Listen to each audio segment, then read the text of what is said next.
WWE Fastlane, le prochain PLE de la WWE qui se tiendra ce week-end du côté d'Indianapolis dans l'état de Indiana, la dernière ligne droite avant WrestleMania. Oh, attendez, c'est bizarre, mon téléphone est en train de sonner. Ouais. Comment ça, je viens de dire une connerie? Ah, Fastlane, c'est pas après WrestleMania? Pas cette année? Tu déconnes. Ah là, tu viens de tout foirer, là, je suis en train de tourner une vidéo. Qu'est-ce que tu veux que je dise à mes catch addicts? Parce que d'habitude, depuis 2015, Fastlane, c'est le dernier payage avant WrestleMania. Ah, WWE, ils viennent de merder là, sur ce coup-là. Ouais. Bon. Bah, merci de m'avoir renseigné. Allez, ciao. Bon, bah, on recommence.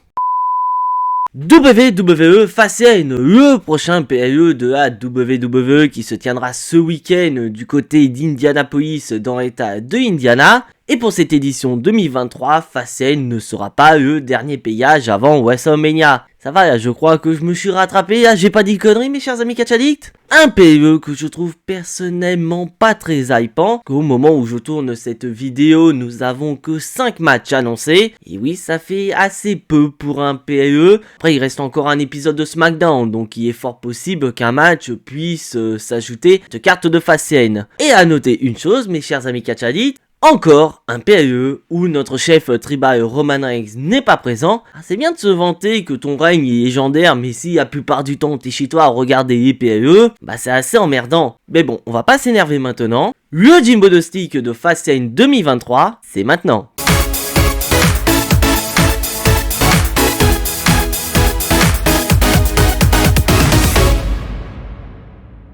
Bon, d'habitude, quand je fais un Jimbo Gnostic, je commence toujours par un match qui me hype moins. Et bah là, je vais faire une petite exception car je vais commencer par un match qui m'énerve le plus. Et ce match, c'est le match triple menace qui va opposer la championne Io Sky face à Asuka et face à Charlotte Flair. Sérieusement, WWE, vous êtes obligé de nous mettre constamment Charlotte Flair dans un match de championnat? Parce que après, je n'en doute pas que vous allez nous faire un excellent match triple menace. On a quand même droit à 3 excellentes catcheuses. Mais n'empêche, toujours Charlotte Flair dans des matchs de championnat. Ce qui montre d'un côté qu'il n'y a aucune construction dans le roster féminin. Alors qu'il y a la possibilité de créer une rivalité grâce à ce combat. Parce que petite piqûre de rappel, lors du dernier épisode de SmackDown, ce n'est pas Io Sky qui a accepté le défi, c'est Bayley.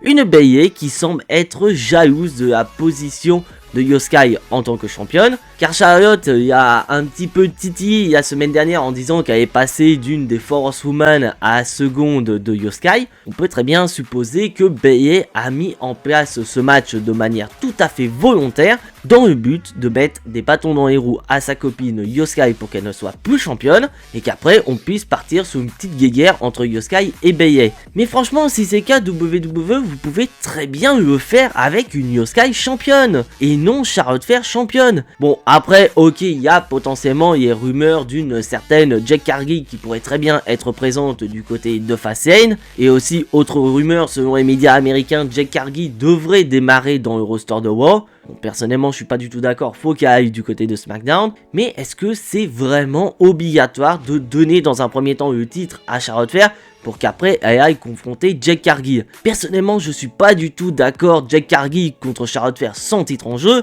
c'est tout aussi vendeur. Donc moi personnellement, je vais miser sur une victoire de Io Sky et qui pourrait très bien péter un câble envers sa copine Bayley, en supposant que Bayley a mis tout ça en place dans le but de mettre des bâtons dans les roues parce qu'elle était tout simplement jalouse de Io Sky. Et après plusieurs semaines où Bayley dit non, c'est pas du tout le cas, j'ai fait ça pour que tu sois vraiment une championne très crédible aux yeux de tout le monde, et qu'après plusieurs semaines, elle décide de laisser tomber masque en disant que oui, si elle a mis tout ça en place, c'est parce qu'elle était tout simplement jalouse de Io Sky. Et voilà, il turn de Bayley, face turn de Io Sky, et on part sur une rivalité entre les deux pour le titre de championne de la WWE. C'est aussi simple que ça, mais ça peut marcher.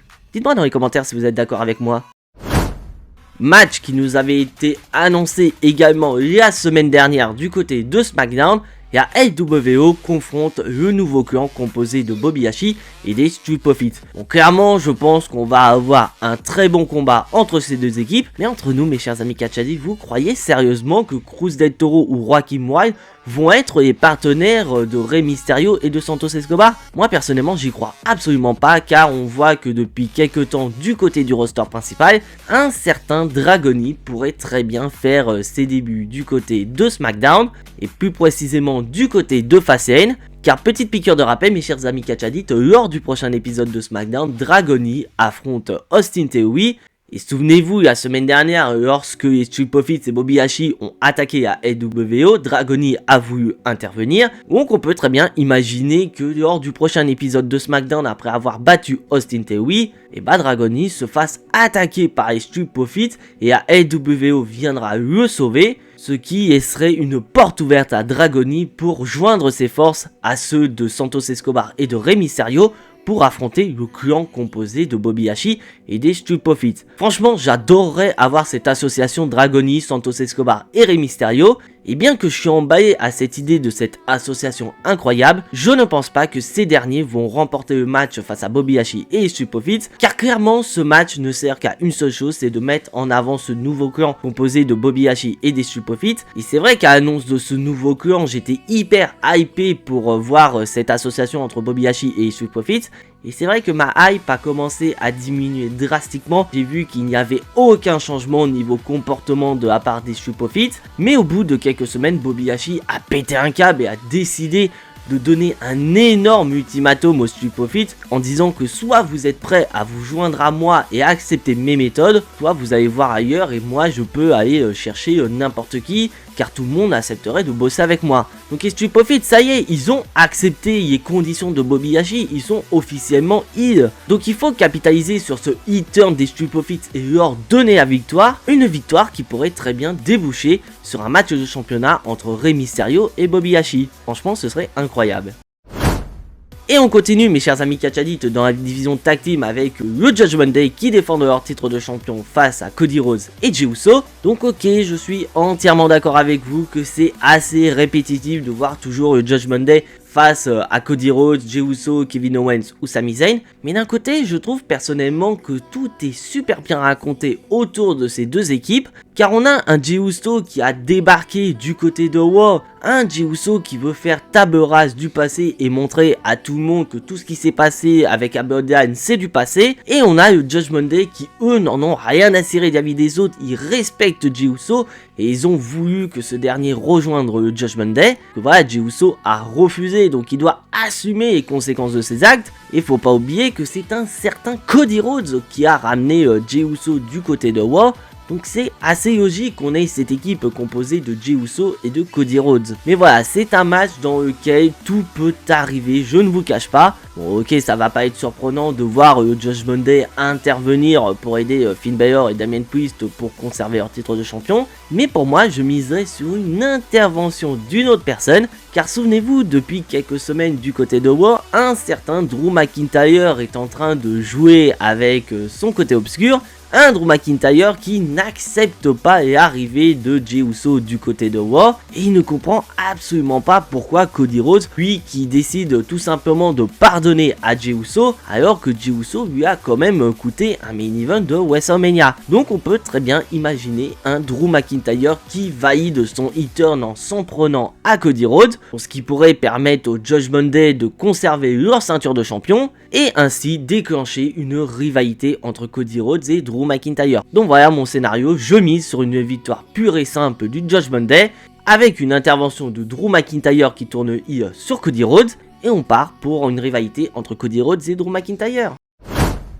Et là, mes chers amis catchadites, on arrive à nos deux derniers combats. Et oui, je vous l'avais dit que Jimbo Nostic de Fastlane était très rapide avec seulement 5 matchs annoncés. Mais là, on va arriver sur les deux matchs qui me hype le plus. Et là, je suis un petit peu déçu parce que ce match a clairement le niveau pour être le main event. Mais voilà, j'ai quand même une petite lueur d'espoir que ce match soit le main event. Le last man standing match entre le champion du monde poids lourd Seth Rollins contre Shinsuke Nakamura. Et franchement, j'adore cette rivalité entre Shinsuke Nakamura et Seth Rollins, car on a la meilleure version de Shinsuke Nakamura qu'on a eu à la WWE depuis ses débuts en 2018. Un Shinsuke Shinsuke Nakamura qui n'hésitera pas une seule seconde à s'en prendre au dos blessé de Seth Rollins pour le détruire et repartir de Fastlane en tant que nouveau champion du monde poids lourd. Parce que oui, petite piqûre de rappel mes chers amis catch addicts, un last man standing match c'est un match où il n'y a pas du tout de règles et que le seul moyen de remporter le match c'est de fracasser suffisamment son adversaire pour que ce dernier ne se relève pas au compte de 10 de l'arbitre.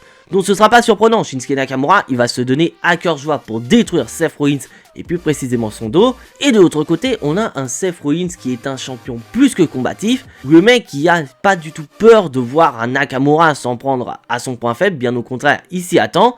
Mais malgré la douleur, Seth Rollins déjouera tous les plans machiavéliques de Shinsuke Nakamura et repartira de Fastlane en tant que champion du monde poids lourd. Et là je vais passer au petit problème par rapport à ce combat, car bien qu'on a beau apprécier ce nouveau Shinsuke Nakamura, et bah tu sens que la WWE n'est pas prête à donner le titre de champion du monde poids lourd à Shinsuke Nakamura, car faut quand même pas oublier que le titre de champion du monde poids lourd est un titre assez jeune, et le fait d'avoir un Seth Rollins qui malgré la douleur parvient à remporter le combat, bah c'est sûr que ça donnerait encore plus de prestige à ce titre de champion du monde poids lourd. Donc bien que j'aie envie de voir Shinsuke Nakamura remporter le match, je vais quand même miser sur une victoire de Seth Rollins. Bon après si Nakamura remporte le combat, je serai tout aussi content que Seth Rollins qui remporte le combat. Tout clairement Nakamura à l'heure actuelle il mérite le titre de champion du monde poids lourd.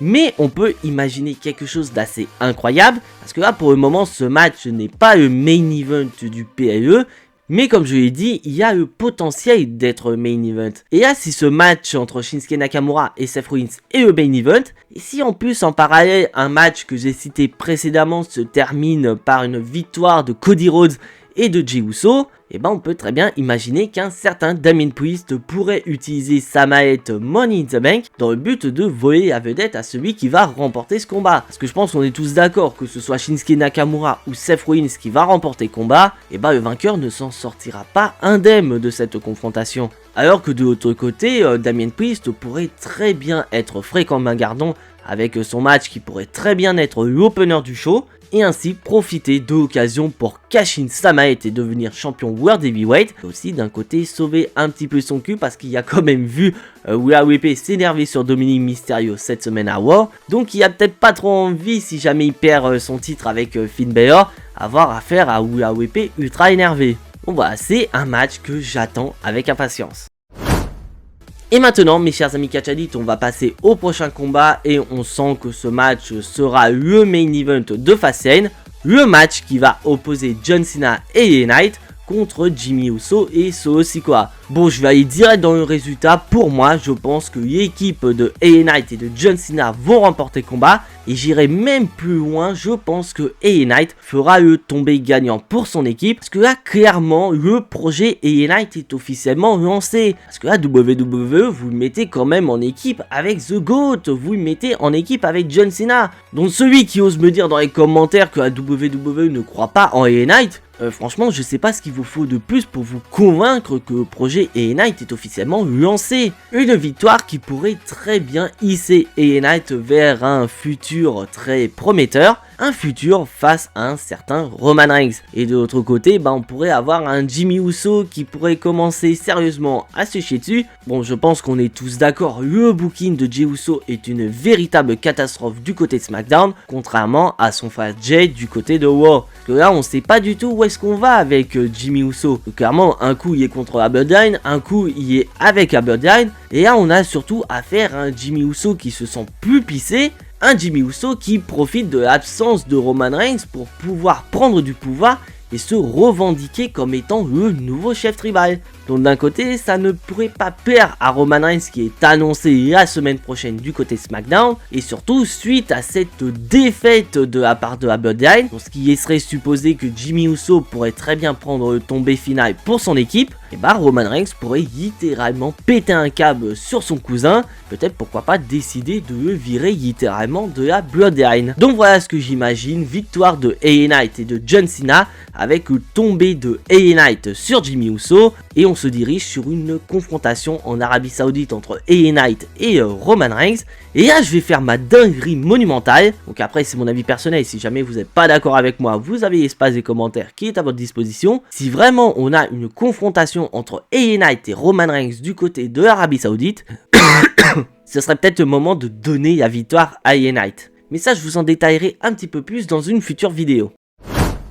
Et voilà mes chers amis catch addicts, c'est tout pour ce Gymbonostic de Fastlane 2023. Si bien sûr vous appréciez ce que je fais, n'hésitez absolument pas de lâcher votre plus gros pouce bleu qui fait plaisir à la chaîne. Pour le recensement sur YouTube, ça fait énormément du bien. Si bien sûr vous n'êtes pas encore abonné à cette chaîne YouTube, vous savez ce qu'il vous reste à faire après avoir vu cette vidéo, c'est de cliquer sur le bouton abonner, c'est entièrement gratuit et ça soutiendra la chaîne. Et bien sûr, je vous invite à cliquer sur la petite cloche pour être notifié de la sortie des prochaines vidéos sur la chaîne. Mais je vous l'ai pas dit, mais je pense que vous avez tous deviné mes chers amis catch addicts, qui dit PAE, qui dit forcément live réaction. Et bah oui mes chers amis catch addicts, je vous donne rendez-vous la nuit de samedi à dimanche sur ma chaîne Twitch @JimboWrestling pour le live réaction de Fastlane. Et comme d'habitude, je ne serai pas tout seul, je serai en compagnie de beaucoup de catch addicts. Et en parlant de vidéos, bah on se retrouve demain pour les résultats de SmackDown. Et bien évidemment dimanche pour les résultats de Fastlane. Mais en attendant, soyez tous très fiers d'être des catch addicts. C'était Jimbo